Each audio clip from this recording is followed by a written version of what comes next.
y a quelques jours, j'étais à un dîner avec des amis et l'une des personnes autour de la table s'est mise à parler de blockchain. Alors, j'étais curieuse parce que ça fait maintenant un peu plus d'1 an que je travaille sur la blockchain. Et de ce dîner, j'ai retenu 2 choses. La première, c'est que tout le monde en avait déjà entendu parler. Et la deuxième, c'est que globalement, personne n'y avait rien compris. Alors, c'est quoi la blockchain? Cette question, on me la pose presque tous les jours maintenant. Et la vérité, c'est qu'il y a plein de définitions différentes. Alors, je vais vous en donner une, même si vous allez voir, la définition, ce n'est pas ce qu'il y a de plus important. La blockchain, c'est une technologie de stockage et de transmission d'informations qui est sécurisée, transparente et qui fonctionne sans organe central de contrôle. Concrètement, à quoi est-ce que ça ressemble? Eh bien, une blockchain, c'est un registre qui contient des informations, des données, des transactions. Et ces informations vont être regroupées en blocs. C'est pour ça qu'on appelle ça une chaîne de blocs, en anglais une blockchain. Et ce registre, il a une particularité, c'est qu'il n'est pas stocké sur un serveur central, mais qu'il est détenu par plein d'ordinateurs en même temps. Le registre va donc être stocké sur un grand nombre de serveurs qu'on appelle les nœuds du réseau. Et ça, c'est très important parce que ça le rend plus difficile à attaquer. Si l'un de ces serveurs s'arrête de fonctionner, tous les autres continuent à stocker le registre. Mais surtout, la blockchain fonctionne sans organe central de contrôle. Qu'est-ce que ça veut dire? Eh bien, ça veut dire qu'il n'existe pas une entité centralisée, une entreprise, une personne qui a la main sur le registre. C'est un algorithme qui va permettre à tous les utilisateurs de se mettre d'accord sur l'état du registre à un temps T. Alors, généralement, une fois que j'ai dit ça, les gens me regardent et me disent « Et alors, en quoi c'est une révolution ?» Eh bien, c'est une révolution parce que la blockchain permet de s'échanger de la valeur de pair à pair, sans intermédiaire. Et là, vous allez me dire « Oui, mais le pair à pair, ça existe déjà, avec Internet notamment. » Et c'est vrai, avec Internet, je peux vous envoyer une information par email directement, de pair à pair. Sauf que cette information, elle sera dupliquée. Si je vous envoie une photo, par exemple, en fait, je vous en envoie une copie. Vous aurez accès à cette photo, mais moi aussi, j'y aurai toujours accès. Et ça pose aucun problème lorsqu'il s'agit d'une photo, d'une vidéo, d'informations en général, mais ça pose un gros problème lorsqu'il s'agit de valeur. Puisque si je vous envoie 20 €, c'est très important que moi, j'y ai plus accès.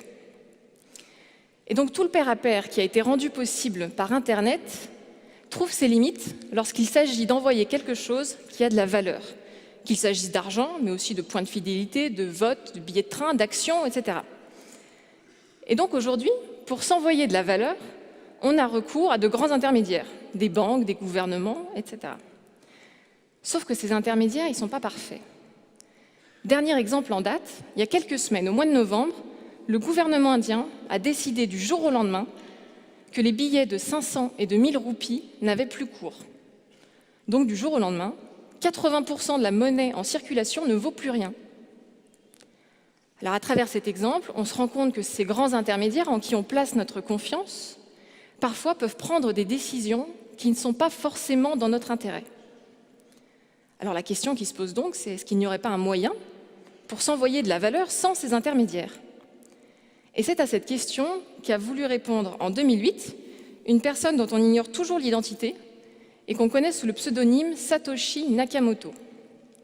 2008, vous vous en souvenez, c'est la crise économique, le système bancaire vacille, les gens n'ont plus confiance en leur banque, et Satoshi Nakamoto publie un livre blanc où il détaille le fonctionnement d'une monnaie numérique qui fonctionne sans banque, une monnaie numérique pair à pair. Cette monnaie numérique, il l'appelle Bitcoin. Bitcoin, aujourd'hui, si on cumule la valeur de tous les jetons Bitcoin en circulation, ça vaut plus de 11 milliards de dollars. Bitcoin a un cours qui est établi par l'offre et la demande. Un Bitcoin vaut à peu près 700 €. Et c'est une monnaie qui n'appartient à aucun pays, à aucun gouvernement et à aucune banque.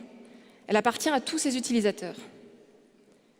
Et pour faire fonctionner cette monnaie numérique, Satoshi Nakamoto invente un protocole informatique qui va permettre à tous les utilisateurs de se mettre d'accord sur l'historique des transactions qui ont été faites en Bitcoin.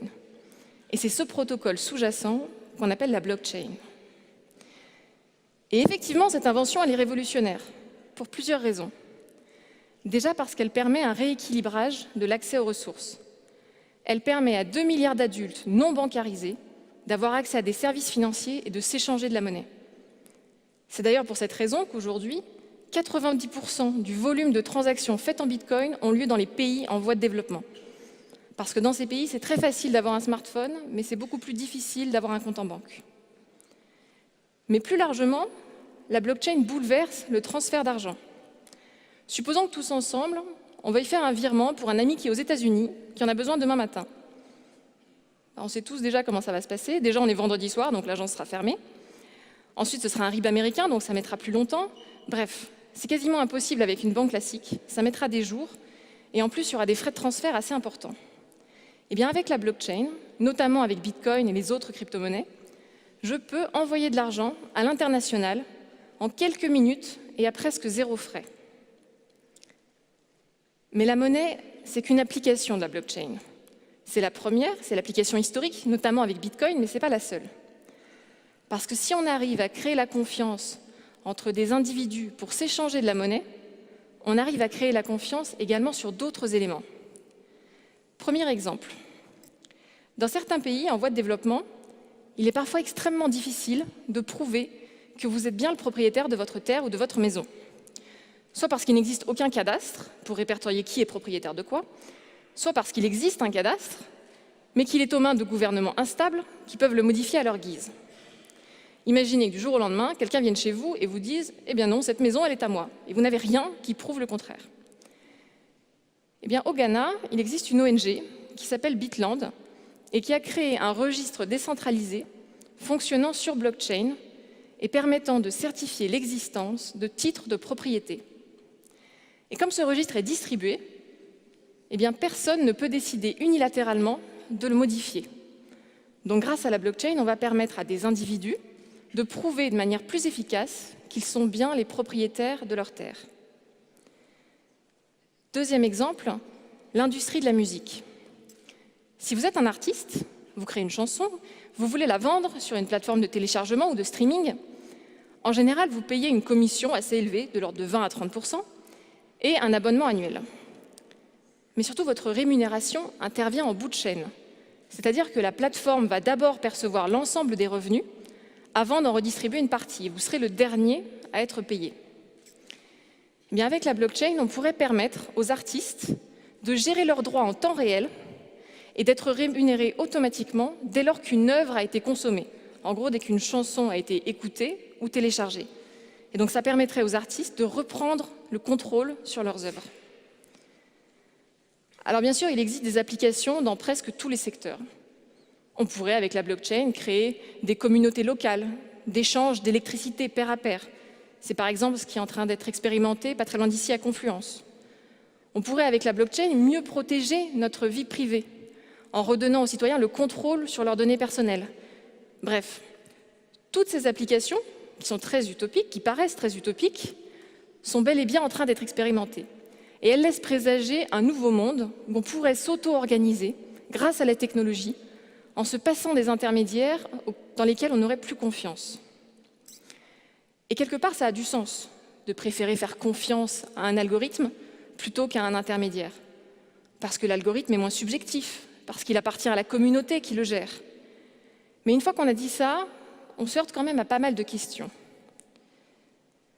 On parle de suppression des intermédiaires, mais aujourd'hui, un algorithme ne peut pas tout gérer. La blockchain peut permettre de certifier l'existence de titres de propriété, certes, mais elle ne peut pas vérifier si votre titre de propriété est authentique, puisqu'elle ne peut pas lire le document. Elle ne peut pas venir chez vous vérifier que vous êtes bien dans votre maison, que vous en êtes bien le propriétaire. Donc on peut déjà répondre à une question qu'on me pose souvent, non, la blockchain, à elle seule, ne va pas remplacer complètement les notaires. Et puis, la condition sine qua non pour qu'un service existe, c'est qu'il y ait quelqu'un, une communauté, une entreprise qui crée ce service. On parle d'un Uber sans Uber grâce à la blockchain. Alors effectivement, on pourrait, grâce à la blockchain, automatiser des transactions directes entre chauffeurs et passagers sans passer par le compte d'une entreprise centrale. Mais à un moment donné, moi, mon chauffeur, je ne le commande pas par télépathie. Donc il faut bien qu'il y ait un service qui me permette d'y accéder. Pareil, si je veux faire des transactions en Bitcoin, effectivement, je ne passe pas par une banque, mais je passe par une plateforme de change qui me permet de manière très intuitive, très fluide, d'acheter des Bitcoins, de les échanger.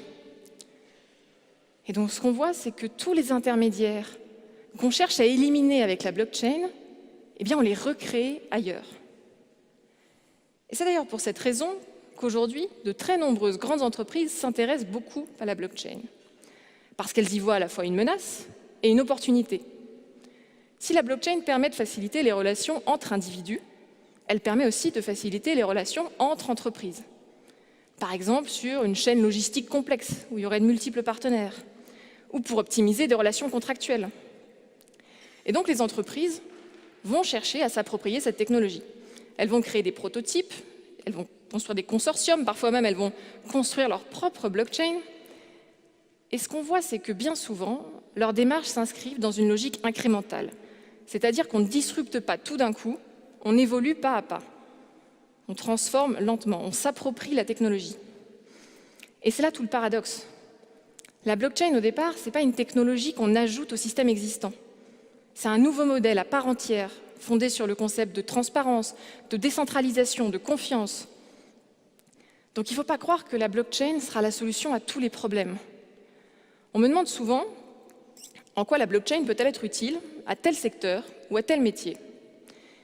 Mais la blockchain n'a pas été créée pour être utile à une catégorie de secteur ou à une catégorie de métier. Elle peut l'être, mais à condition pour certains de modifier radicalement leur business model. Prenons une comparaison. Au début des années 90-2000, quand Internet s'est développé, toutes les industries se sont alors demandé comment elles allaient utiliser cette nouvelle technologie. Et à l'époque, l'industrie musicale s'est dit « Créons des DRM, Digital Right Management, pour empêcher tout le monde de partager les chansons. » Alors qu'elle aurait très bien pu créer des services innovants comme Deezer, comme Spotify. Alors évidemment, a posteriori, c'est un peu facile de dire ce qu'il aurait fallu faire. Mais ce qu'on voit quand même à travers cet exemple, c'est que trop souvent, on cherche à utiliser la technologie pour protéger les acquis plutôt que pour les remettre en cause et tout transformer en profondeur. Eh bien, à l'instar d'Internet dans les années 2000, la blockchain a le potentiel de transformer radicalement nos organisations et notre société. Et donc la question qu'on doit se poser maintenant, c'est qu'est-ce qu'on veut en faire? Comment est-ce qu'on veut transformer notre société? La blockchain, ce sera très probablement l'infrastructure des échanges de demain. Il est donc temps que chacun d'entre nous prenne part à sa construction, que ce soit pendant notre temps libre, pendant notre travail, ou même pendant un simple dîner. Merci.